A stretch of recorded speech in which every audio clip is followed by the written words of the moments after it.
Now, I showed this to Danny, what was it, about a year and a half ago, right? About a year and a half ago. And when I did, Danny showed me a pull stop routine that he'd been working on. And whenever I told Danny that I was working on this project, he was so excited and very graciously offered to jump on here, help me out, and contribute this and teach this to you guys, which I'm very thankful for. So this is a bonus effect. This is Danny's pull stop. What I wanted, just to get to it, just to get straight to it, what I wanted is I wanted somebody to hear my heart stop, is what I wanted. So instead of feeling the pulse, I wanted somebody to hear my heart stop. The problem with that is there's so much conviction that you need. You need to set up for it, and you need to take them down a path. It's like a convincer after control. Even if if you want to go for, if you're in a group, like I know I did a lot of performing in bars. I know Danny's done a lot of performing in bars, and in those kinds of situations, you hear it all the time. Do it again. Show my friend. Come over here. And this is one of those perfect follow-ups where you can do control. People will freak out, they'll bring over their friends, and you can say, you know what, I'll take it a step further. Here, look, you can hear it. Here, take your, and you put their head to your chest and they hear your heart stop. It's, I mean, it's a phenomenal follow-up. Yeah, it's one of those, it's exactly what it is. It's a follow-up. Yeah. It's a, you know, you already have them there, that conviction is there, so now they're gonna believe anything. Absolutely. You know what I mean? So essentially what this is you want them to hear your heart stop. Now I'm trying to figure out how to explain this. There's two ways to do this. All right, there's two ways to do this. Why don't we show them what the effect looks like? David? Okay, yeah, we can do that. Let's do that. Wayne, what I need you to do is, just hold on. What I'm gonna do is I'm gonna have you listen to my heart. Now this is the thing. Good deal. It is very much so, because your head is against my chest. This is the only problem. You know how doctors wear stethoscopes? Yes. Know what I'm talking about? Yes. All right. Do you know why they wear those? Why? Why a doctor just doesn't come up to you and just go, no. Well, one, because your heart's not in your shoulder. But two, it's because if you actually put your head against somebody's chest and listen to the heart, you can hear your own heartbeat. Interesting. You understand? It's like an echo almost. It's kind of like you know, like the thumb thing. Exactly. You can feel your heartbeat through the thumb. It's like in your thumb. You can feel it. Well, this you can actually hear it. It's almost like an echo. It's a very faint sound, but if you listen, you can hear it. All right. Okay. So what I'm going to do is, I want you to listen. There's going to be a heartbeat that's more distinct, and I want you to hear that heartbeat. All right. And every time you hear it, I want you to count. Okay. Okay. So here we go. This is my favorite part of the trick, by the way. And tell me when you can hear it. I hear it. I'll count. 1, 2, 3, 4, 5, 6, 7, 8, 9, 10. It stopped, slowed down, stopped, and it came back. Yeah, now the thing is like Wayne says, and I'm sure you could hear it, you hear the faint, you can hear a faint heartbeat in the background, yes? I didn't even hear that. No, you didn't hear it? Okay, I didn't even hear that. There you go. You know you're not really stopping your heart. You're simulating it, just like control. So I went through a lot of different ways to do this, and a lot of trial and error. And this is something that I think everybody's tried, or everybody that like beatboxes and everything has tried to explain to people, but it's very difficult to. But there's a, you know, you hear like guys that beatbox it. When I'm working on my techno routine, that's what I do. Exactly. So it's like I don't know how to explain that at all. Which it's like a swallow, you're like contracting your muscles. But you're gonna do it very, very soft. You don't wanna do a straight beat. What you want is you want to simulate a heartbeat, and a heartbeat goes bum bum, bum bum, bum bum. So what's gonna happen is you're gonna take a deep breath in. Yeah, because you hold your breath while you do this. Because your breath is being held the whole time. Yeah. Because somebody once told me that if you hold your breath, you can actually stop your heart. In this case, that's true.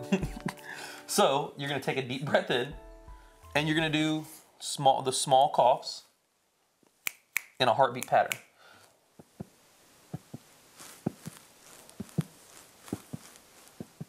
And you just slow it down. You eventually slow it down, stop it, and then bring it back. Exactly. Slow it down. And it's quicker. I mean, obviously, this isn't going to take nearly as much time as control might when you're slowing it down because you're holding your breath. You don't want to. You don't want to die. And it's a convincer. Remember that. It's a convincer. You're not. You've already done it once at this point. So now you're convincing. So now it can go faster. Yeah. All right. So what's going to happen is now the positioning is kind of important. All right. This is where what he was talking about hearing the faint heartbeat. This is where that comes into, because if you put someone's head to their chest, you know, I could potentially hear his real heartbeat. Exactly. Which is a problem, obviously. So what happens is you're going to take their head, kind of like you're positioning them, like you're going to hold for them to listen to you. You're going to put their head to the side. All right. So not right in the middle. You know, your heart's right behind your sternum. Okay. So I want as much distance away from that as possible.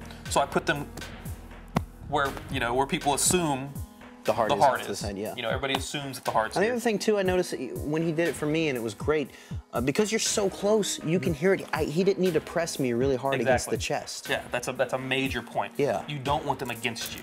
Yeah. What you do is you grab them, you barely put their ear on you, and I kind of push away a little bit, like almost like this is like very uncomfortable. It's very controlled. Yeah. It's very controlled. So they're right against you, and it's just enough to where they can hear the cough, but they hear it inside of you. They don't hear the cough out here. It seemed like my memory of this is telling me that, you know, I was listening. I was pressed against his chest, and I heard his heart. Now the subtleties here, there's a couple of subtleties. One, and this is where me and Wayne are getting ready to get very close. Whenever they put their head against your chest, come here, I love you. I'm going right against my chest. But what I do is I'm pushing with my hand, but I'm keeping his head away from my chest with this hand. You understand what I'm saying? So you still get like I'm pulling you in. And also, I think it's really important. I mean, I know everyone saw it, but I want to point out again how you resolved this issue at the very beginning by talking about doctors and the stethoscope. Why do doctors use a stethoscope? And you said because they can hear, you know, their heartbeat with your ear, just like the thumb. And that's not true in this case. The thumb was actually true, but in this case, that's not true. That's not true at all. Perfect. Yeah, it's not true at all. You say that set up so that way, if they hear your actual heartbeat, you distinctly say, you're gonna hear you may hear a faint one.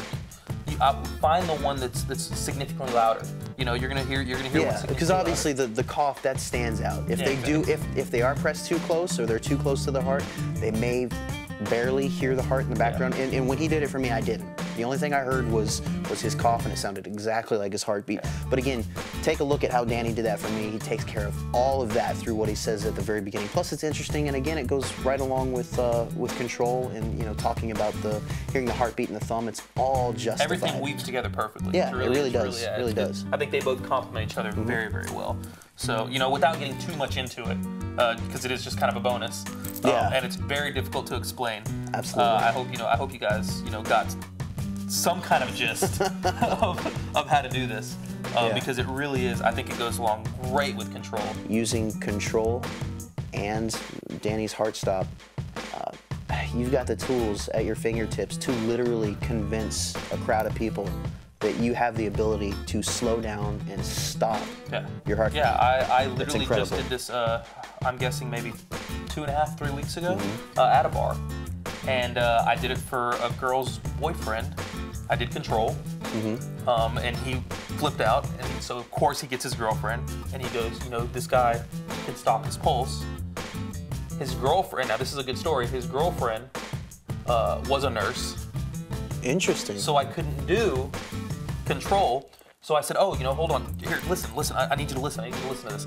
And she was already so pumped up from him, so I was like, it's gotta work. She was primed. She was primed, yeah. Ready. Absolutely. I did it for her. She literally ran around the bar, ran around the whole bar, and was going, this guy is dead. The guy's dead. You know, and of course me, I'm, you know, oh, I need a drink. Somebody give me a drink. Revive me.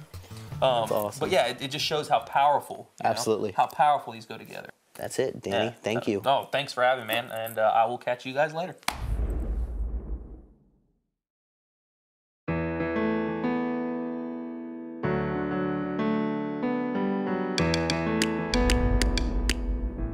While performing control, you have to be conscious of any medically trained professionals in the audience, doctors, nurses, EMTs, paramedics, etc. The reason is simple. They know where your real pulse is and will probably not be fooled by the illusion. This creates the quandary of needing to ask whether or not there are any medical professionals in the audience without choosing them as a volunteer. Asking if there are any doctors in the audience and then not using them seems suspicious, so we need another angle. My good friend Steve Johnson, who owns the brick-and-mortar magic shop Grand Illusions in Sacramento, has a brilliant solution to this problem, and he's invited me to share it here with you. We call it the Johnson justification. So instead of not using or avoiding the medical professionals, we single them out as volunteers in the performance, not as the person taking your pulse, but as an expert witness who can verify that what you're saying and doing is the truth and is medically accurate. This, of course, creates another problem. We're really lying. Now, our lie is a tiny one, but a lie that any medical professional should catch, and that is your pulse is not in the center of your wrist, it's at the top of your wrist. However, the false pulse that we create by tapping is in the center, and this is what we need our volunteer to feel, and this is what we want our expert witness to verify as real. So here's how we do that. You start by asking if anyone in the audience has any professional medical training. Hopefully, someone will raise their hand. Ask them to help out as your expert witness. You get them up and you have them sit or stand to your left, okay? Now you find your volunteer, the person who's gonna take your pulse. You have them come up and stand to your right. Tell your audience about the 5 primary locations to take someone's pulse without the aid of a listening device, and that's the thigh, the throat, the chest, the bicep, and the wrist. Tell them that you're gonna be using the most common location, which is the radial artery, and that's located in the wrist. You can ask your expert witness to verify all this, and of course, they will. If they have more to add, definitely let them. You now tell your volunteer that there are 2 important things to remember about taking the pulse in the wrist. 1, don't take the pulse with your thumb, because you can feel your own pulse in your thumb. And 2, the pulse can be difficult to find if you don't know where to look. Now, as you deliver this second point, you're gonna turn your body to your left to face your expert witness, and you place your fingers right on the center of your wrist. And you say most people will start looking for the pulse here, but the actual spot is right here, correct? Now, of course, this is correct, but notice that my back is turned to my volunteer, and my wrist, when I do this, would be angled slightly toward myself so that none of the audience members could have a clear view of what I'm doing with my fingers. So the doctor will verify what you say. Here's the deception. As you begin to turn back to your volunteer to have them take your pulse, you allow your fingers to slide down to the center of your wrist. This is a good example of a large motion covering a smaller motion. So your audience sees you do this, they see the doctor verify that this is the correct spot to take a pulse, and then they see you turn. Everyone will believe that the doctor has just verified that this is the correct place to take the pulse, and this ensures that your volunteer will place their fingers exactly where you want them to, right on the center of your wrist. Now, what about the doctor? Won't they see that your volunteer has placed the fingers in the wrong spot? No. They may notice that your volunteer has not been very precise, but as soon as your volunteer starts counting along with your pulse, there's no problem. They obviously found it. And also, look at this. Look at the position of the fingers. The 2 spots are so close together that a skeptical doctor would just assume that your volunteer was feeling the pulse with the upper part of their fingers. Now, this is a very powerful and effective way of performing control in apparent test conditions. I recently performed this at the Magic Castle at the bar after one of my performances. I had a nurse verify the procedures, and after I performed control, she pulled me aside and told me that I needed to stop doing it. She was dead serious. She told me that I was damaging my heart, and that if I wanted to live much longer, I needed to stop doing this effect immediately. There's no greater compliment when performing control than having a medically trained professional completely believe that you just stopped your heart from beating. So once again, that's the Johnson justification from Steve Johnson. For more information about Steve and his magic shop, definitely check them out online at grandillusions.com. I'm Wayne Houchin. Thank you guys so much for your time. I hope you enjoy control.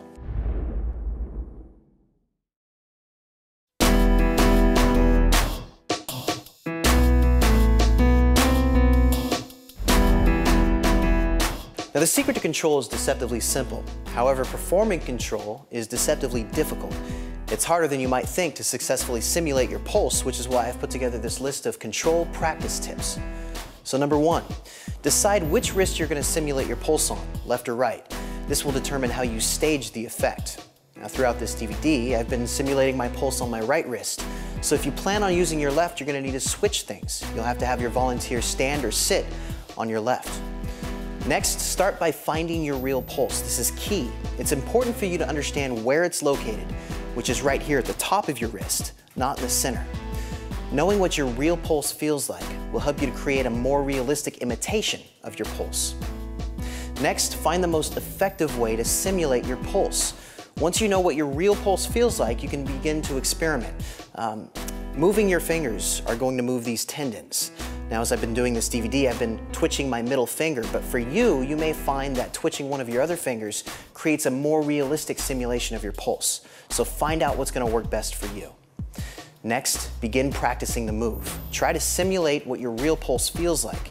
If you need something to tap your finger against, you can sit down and place your hand on your knee and just tap your finger against your knee. Experiment with different amounts of pressure and different speeds.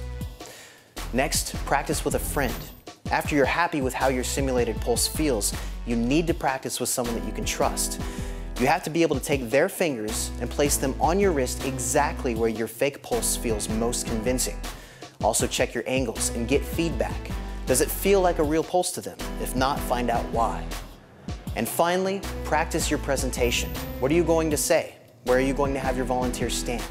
Knowing how to do the move is only half the battle. To be successful with control, you must understand where your real pulse is, what your real pulse feels like, and what the best way to simulate it is. Put in the work, and you will have an incredible effect that you can perform at any time. Enjoy. We're here because I have a very special guest staying with me for the next couple of days. He's going to help me out. Ladies and gentlemen, I am proud to introduce you to a very good friend of mine, Mr. Daniel Garcia. Danny, what's up? What is up? You suck! All right, this is Control the Explanation. This is part 2 of the explanation. Take one. Take one. Don't number the takes, dude. Don't even go there. That's bad. Bad karma. This looks like my GPS receiver. Is this part of the trick? It's the microphone. Do you speak into this part? No. It's the part that's clipped onto your shirt right there. Oh, that. Yeah.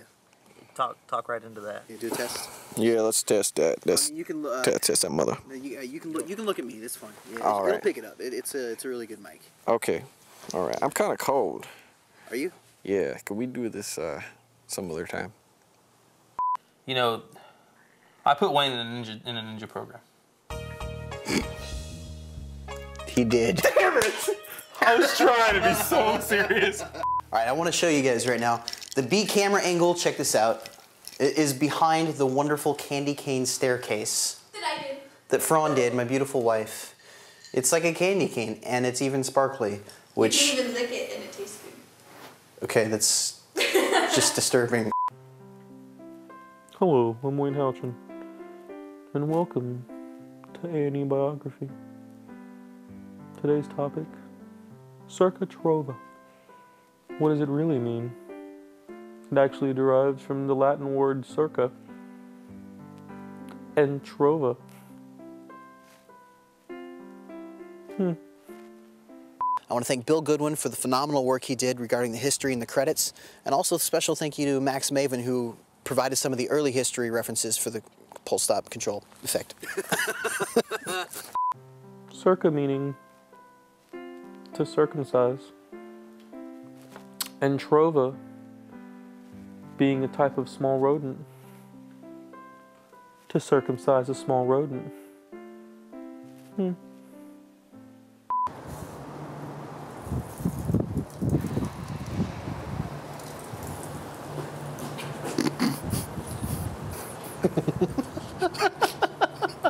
was just a little disturbing. If you think about this, Theory 11 is not just about magic. It's about the fertility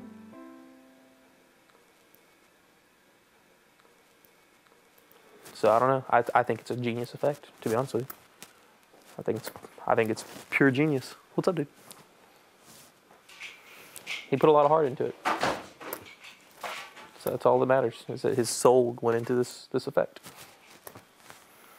What are you guys talking about? Your soul and this effect and how brilliant it is.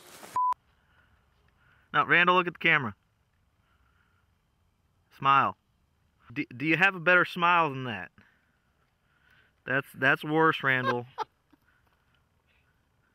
No. Okay, it. Just look straight. Yeah, there you go. All right, so we just tried to get through a take of a fairly long take here that we've been working on, and my beautiful wife is running the B cam. And here's what I see. All right, I'm gonna be my wife. Here's what I see. I'm over here trying to teach the watch thing, and she's here like this, and I see this.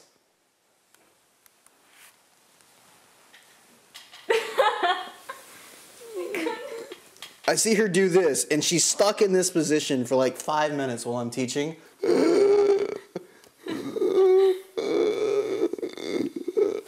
Keep going. So we finished the take, and apparently, somehow, through filming, she got seasick. Motion sickness is different. You weren't in motion. Shut up. You want to see my impression of the Green Goblin? Shh. No. Look at me, I'm super strong. I'm army strong. I'm just tired. I woke up at 6 this morning. Leave me alone. I couldn't believe I was pretty amazed by the number that he picked because it was my favorite number and my secret number. And I didn't know anyone else knew that number besides myself. It made me go and change all of my secret codes for everything in life, which is too bad because that was my favorite number. My wife has a disease. She's actually, well, I mean, we can talk about it. It's okay. She's allergic to work. Work makes my wife seasick. We're like hundreds of miles from the ocean, and she's seasick. She can feel the continent moving. We're floating in the ocean of the world. She's giving me the death look right now. I found this book and it told me all about the magics of illusion, and it came with a wand, and it came with these cups and these balls, and you could move. I never got through that trick. That was really difficult, and they showed it in a couple different languages. That's a pumpkin bomb. My grandmother gave me this pumpkin. Well, she was trying to hurt you because it is a bomb. It came with a hat too. The hat was interesting because the book, you could put the book in the hat. I don't know if you were supposed to put the book in the hat, but it came with a hat and a wand and a balls and in a cup. Or it's like 3 cups and they were yellow, and you move them around. Contacts fixed. For those of you that were wondering, yes, Danny is an alien. Alien? Where did you get that from? I speak the truth, brother. Oh, I'm a ninja. An alien ninja. Oh, Jesus. All right, let's do this. Welcome to Control. There's a very specific place that you need to go to that most people don't know about. It's right beneath the base of your thumb. I had a freaking bug in my eye.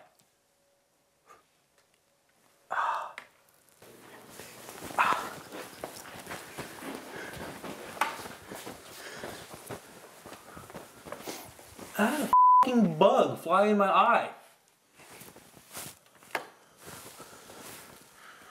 I don't see the bug. I will you up, Wayne. Shut up.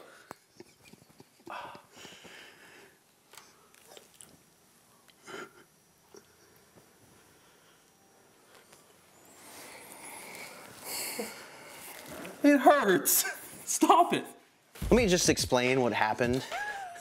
By the way, we're sitting here and we're filming, and Danny goes, "Ah! Ah! A bug just flew into my eye!" So we're gonna go back and check. Something flew into my eye. Fortunately, we were filming. Something, a little being, all right, of some caliber flew into my eyeball because I felt it freaking, if somebody flicked you in the eye, it freaking flew. That's what it felt like. I'm not even gonna lie, dude. That's what it felt like. It felt like somebody flicked me in the eyeball. So that hurts. Yeah! You see what I'm feeling? Rewind it. I want to look at the tape. See if you see a bug flying in this tape. No, you. Let's look at the tape. There's a very specific place that you need to go to that most people don't know about. It's right beneath the base of your thumb.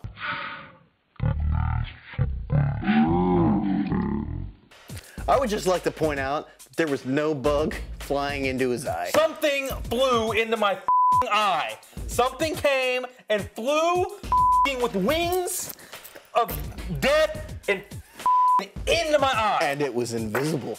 Well,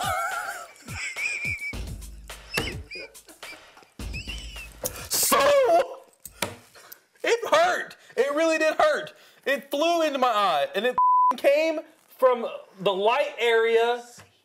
It was in this area and it came and hit my eye. I'm being serious, Wayne. It really did. A bug flew in my eye. All right, please tell me you're joking, because a bug flew in my eye. Something flew in my eye. Wayne.